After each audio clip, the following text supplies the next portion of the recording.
Olá. Bom, eu me chamo Felipe Pinho, eu sou psicólogo, formado pela UFC e tenho um doutorado em filosofia. Estou gravando esse vídeo a convite da professora Jurema Dantas, da UFC. Bom, falar um pouquinho da minha formação e da minha aproximação com a filosofia, né? A minha grande preocupação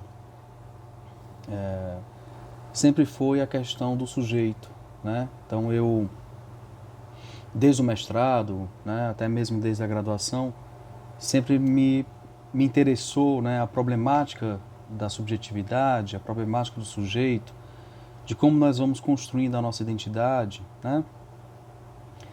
Por isso que sempre me senti mais próximos, né, das psicoterapias existenciais, das psicoterapias humanistas, né? E no caso da própria da própria filosofia existencial, né, das diversas filosofias existenciais. No mestrado eu estudei a problemática do sujeito contemporâneo, né, uma leitura da pós-modernidade, da crise do sujeito moderno, da crise dos ideais modernos, né, a partir de autores como Bauman, Lipovetsky, o Giddens, né. E no doutorado eu acabei me interessando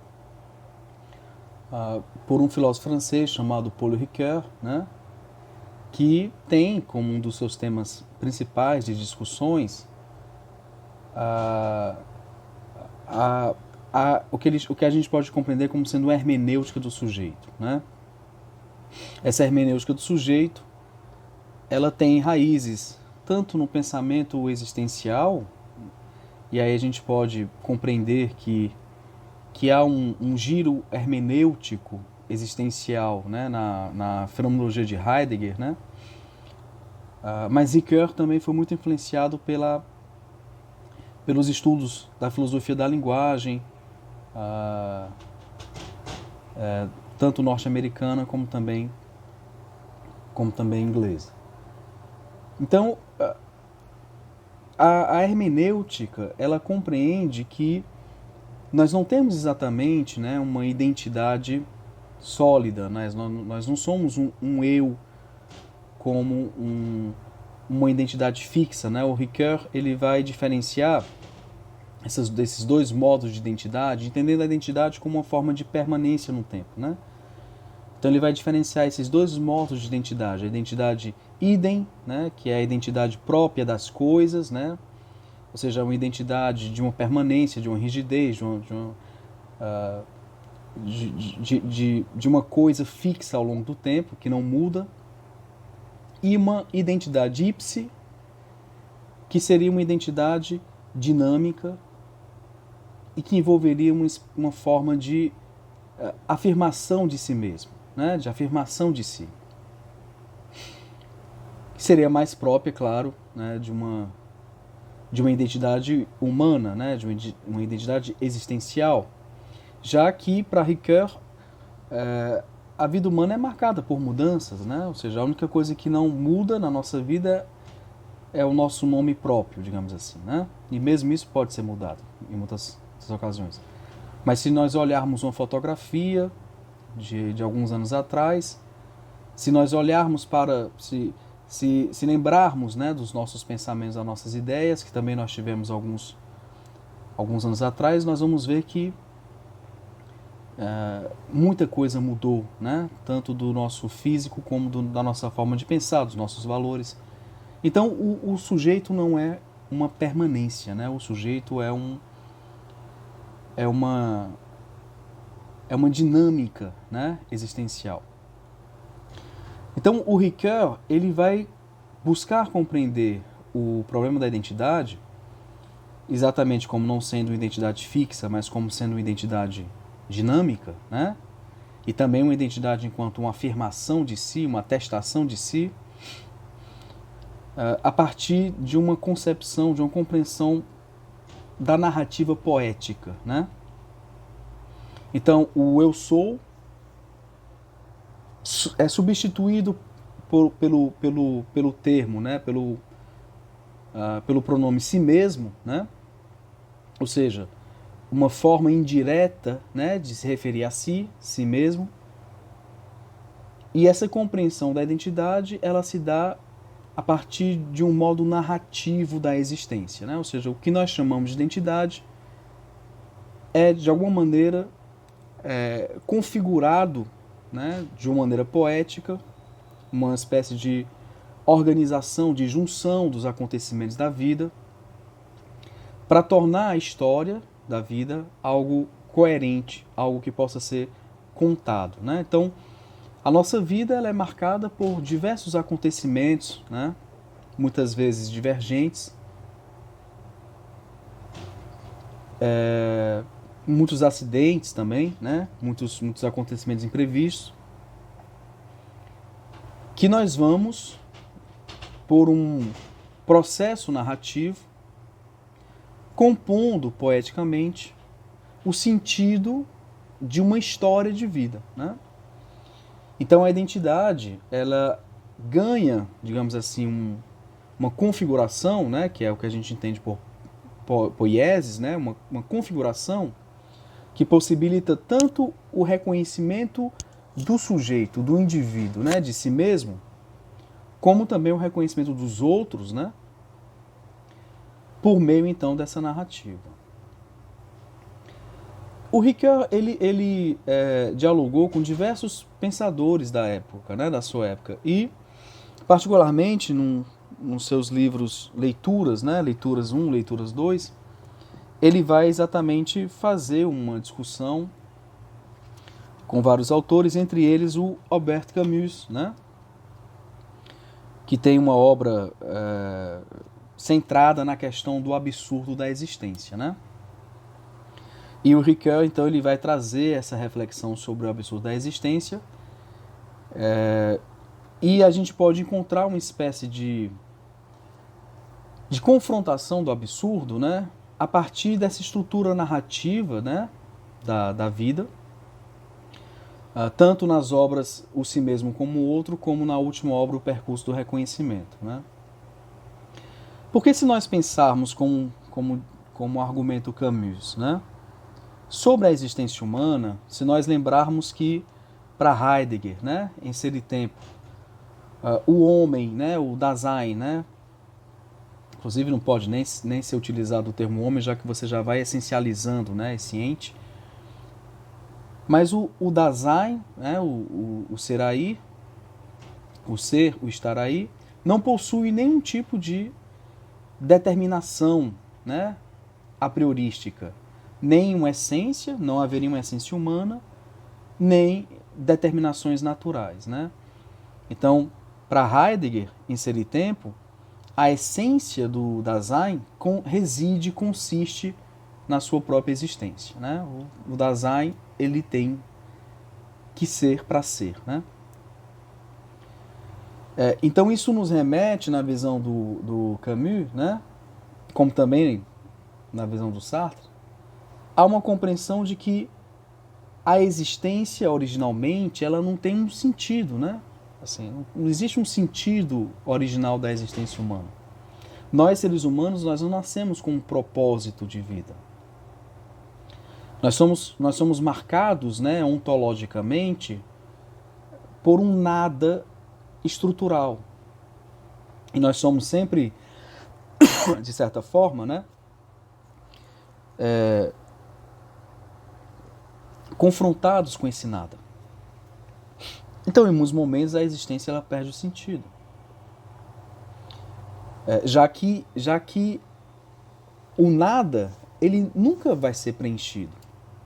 Jamais teremos uma existência com um sentido pleno, porque nós não somos uma coisa rígida, fixa, né? Nós somos exatamente um existente, né? Um ente que se projeta para além de si mesmo. Essa projeção só é possível porque nós não temos uma estrutura, né? Uma estrutura essencial. A liberdade só é possível porque dentro de nós existe esse nada que permite, né,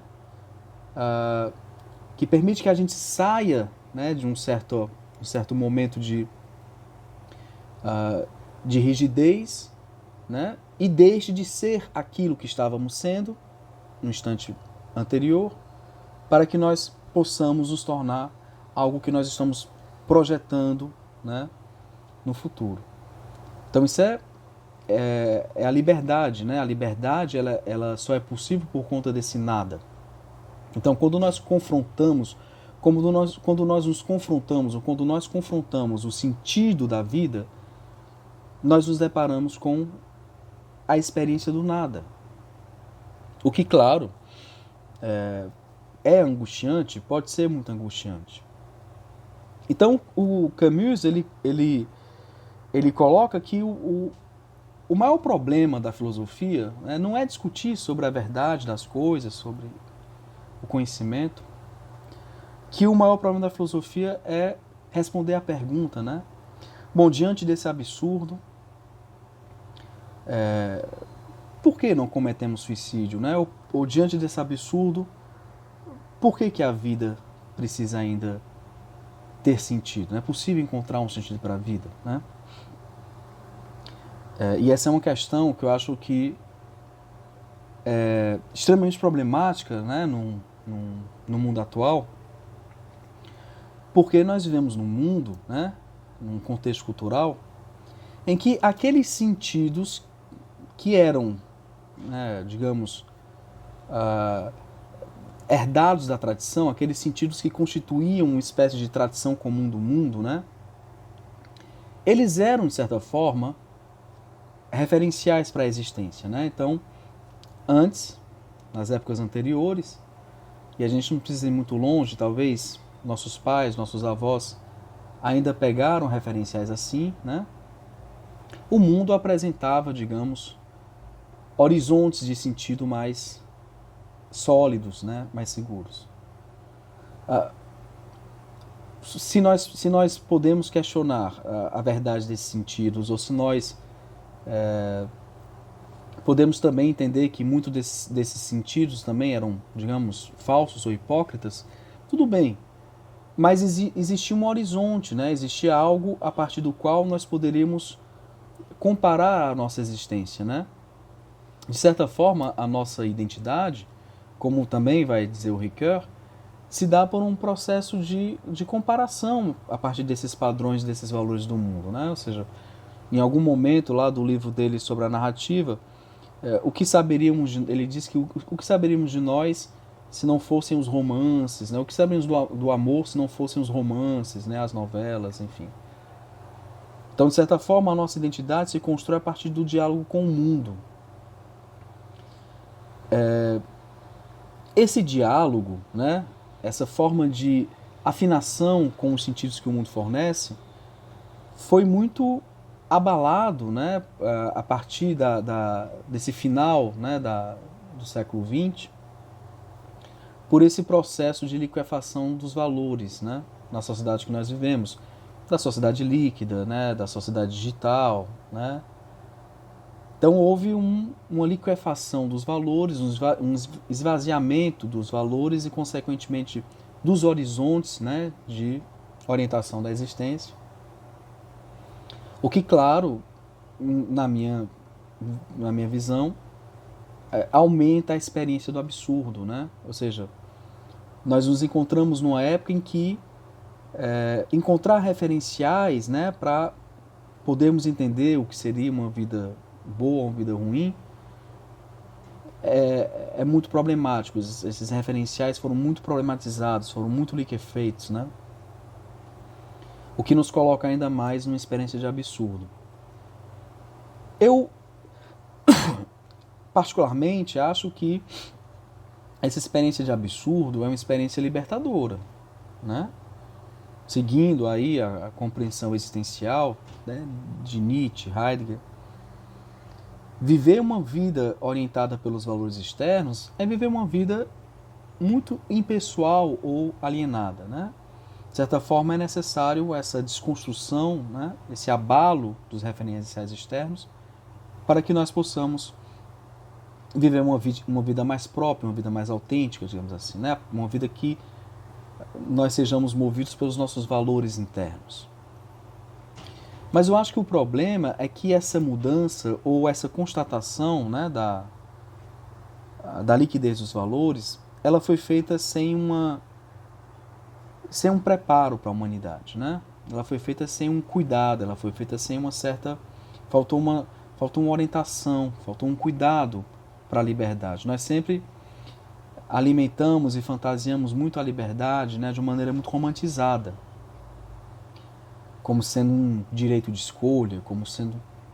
Quando, na verdade, a liberdade é uma confrontação com exatamente a ausência de sentidos originais, a confrontação com o nosso desamparo original, né? O que nos coloca o que coloca a nossa existência individual sob a nossa responsabilidade direta, né? Então a liberdade é muito mais uma experiência de angústia e desamparo do que uma experiência de felicidade, satisfação, né? Então eu acho que o mal-estar contemporâneo, né, ele se deve a um esforço, né, talvez intencional da própria cultura, né, de não fornecer soluções ou de não fornecer orientações para esse período de transição, né, para esse período de transição, né, para uma existência mais livre e individual. Saímos de um mundo sólido, cheio de verdades, cheio de regras, por mais hipócritas que elas fossem ou por mais falsas que elas fossem, elas ainda serviam, né, de uma certa orientação, dá um certo sentido, forneciam uma certa sustentação do mundo, as chamadas metanarrativas, para um mundo em que não existe verdade, né? Assim, saímos de um mundo verdadeiro, fechado, para um mundo de uma pós-verdade. E essa transição foi muito rápida, né? Foi muito sem uma preparação, digamos assim, né? Sem mudanças no processo educacional. Aliás, pelo contrário, um processo de enfraquecimento cada vez maior da educação, né? E também das redes, suportes sociais, enfim, né? Nós enfraquecemos tanto a sociedade, né, que esse enfrentamento do absurdo hoje se dá de uma maneira desamparada, mas também de uma maneira muito solitária, né? Uma maneira muito sem apoio, né? Nesse sentido, eu vejo então que a psicologia ela tem um papel fundamental, né, de oferecer um espaço de escuta, né, para essa confrontação do absurdo. Então, se a vida ela não tem sentido original, nós devemos ouvir essas palavras, né, não como uma visão de desespero, uma visão de pessimista, mas nós devemos, pelo contrário, né, entender que se a vida não tem um sentido original, nós podemos imprimir o sentido que nós queremos para a nossa vida. E a qualquer momento, né? O Ricoeur, ele teve um filho que cometeu suicídio, né? E aquilo foi muito doloroso para ele, né? Um filósofo que trabalha com, né, uma ética dialógica, né? Ter um filho que comete suicídio é, sem dúvida nenhuma, uma confrontação, né, do papel de pai. Ele passou um tempo nesse processo de questionamento. Mas ele sempre foi um autor que apontou que a qualquer momento essa confrontação do absurdo não só é possível, como é necessária. Entender que a vida ela não é feita por acontecimentos separados, entender que a vida não é feita por momentos específicos. Então nós podemos nos encontrar em muitos momentos de sofrimento, de desespero, mas entender que esses momentos, eles podem passar e que em muitos outros momentos nós podemos encontrar sentido e satisfação na vida. A vida não deve ser tomada apenas por momentos esporádicos. O que Ricoeur vai dizer é que a vida tem que ser tomada como uma história completa, né? Como uma história total. Uma história que está sempre se reescrevendo. Nada na nossa vida precisa ser fixo, precisa ser rígido. Tudo pode ser reescrito. Toda história pode ser reescrita, né? Podemos mudar o enredo a qualquer momento da vida. Então, o que eu vejo na obra do Ricoeur é uma obra de esperança, né? Uma obra que marca ali o século XX, um século muito problemático, né? Mas que é uma obra que nos deixa com esperança. E que nos coloca, né, nessa perspectiva narrativa de si mesmo, né, nessa hermenêutica existencial de si mesmo, né, nos coloca como autores da nossa existência, como protagonistas da nossa existência. Então nós devemos encontrar um sentido dentro e não fora. Nós devemos olhar para a nossa vida como uma totalidade que ainda não terminou e não como acontecimentos isolados, né, ou apenas focados num presente, né? E nós devemos olhar para o futuro sempre como um campo de possibilidades, sempre como um campo de possibilidades de mudança, de novas escolhas.